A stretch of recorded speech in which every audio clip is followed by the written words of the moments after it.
1.6 billion pesos kinita ng Hello, Love, Again, ay nalmahan ng mga netizen. Opisyal nang inanunsyo ng Star Cinema na ang pelikula ni Catherine Bernardo at Alden Richards na Hello, Love, Again, ay tinanghal na highest Filipino film of all time, matapos nitong kumita ng kabuuang 1.6 billion pesos sa buong mundo. Ibinahagi ito ng Star Cinema, ang producer ng pelikula. At ipinagdiwang ang tagumpay ng Kathden film na kasalukuyang available na sa Netflix.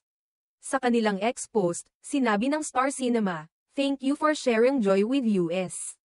The highest-grossing Filipino film of all time, Hello, Love, Again, has recorded 1.6 billion pesos worldwide gross. Mahal namin kayo, palagi."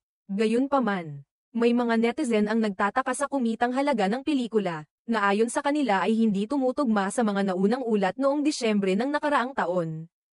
Ilan sa kanila ang nagtanong kung bakit 1.6 billion pesos lang ang itinatampok na gross, samantalang noong Disyembre taong 2024, ang mga ulat ay nagsasabing halos 2 billion pesos na ang kita ng pelikula. Narito ang ilang komento mula sa mga netizen. 1.6. Last December sabi ni Team Yap 1.7 plus, sabi ni Direk Cathy almost 2B. Nag-showing pa sa Taiwan and Indonesia. Ano yun free? Isang user ang nagtaka. Hindi ba't ito yung malapit ng mag-2B? Bakit parang may something odd? Tanong pa ng isa. 1.6B. Parang yun na yata yung nakaraang December pa, sabi nga ni Maha. Almost 2 billion na daw ang gross, dagdag pa ng isa pang netizen. Nung December pa yan, 1.6 billion na yan, pero baka dahil may mga ongoing pa na international screenings. Baka malapit na nga sa 2B, ani naman ng isa. Ang mga komentong ito ay nagpapakita ng pagkakontrobersyal ng ulat ukol sa kita ng pelikula. May ilan ding mga nagsasabi na dahil may mga pelikulang patuloy pang ipinalabas sa ibang bansa tulad ng Taiwan at Indonesia, maaaring tumaas pa ang kita ng pelikula. Kaya't may mga nag-aalala kung bakit hindi pa umabot sa naunang inaasahan na halaga. Ang mga nabanggit na figures ay nagbigay ng pagdududa sa mga netizen na tila hindi naaayon sa mga naunang pahayag ng ilang personalidad tulad ni Team Yap at Direk Cathy Garcia Molina na nagsabing, malapit na itong magtamo ng 2 billion pesos. Sa kabila ng mga agam-agam ng ilan, marami pa rin sa mga tagahanga ng Kathden ang masaya at ipinagdiwang ang tagumpay ng pelikula.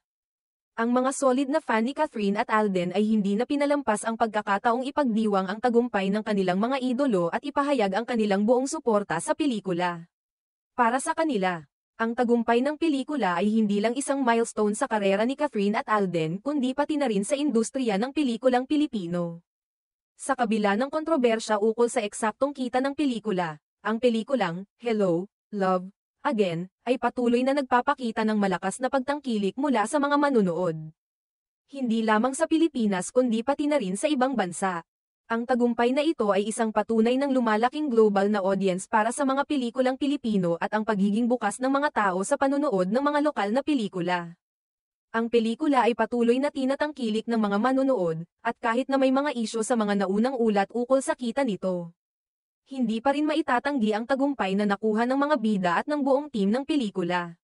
Huwag kalimutan, ang pinakamahalaga sa lahat ng ito ay ang pagmamahal at pagsuporta ng mga tagahanga na nagpapatuloy sa pagbigay-pugay sa kanilang mga idolo.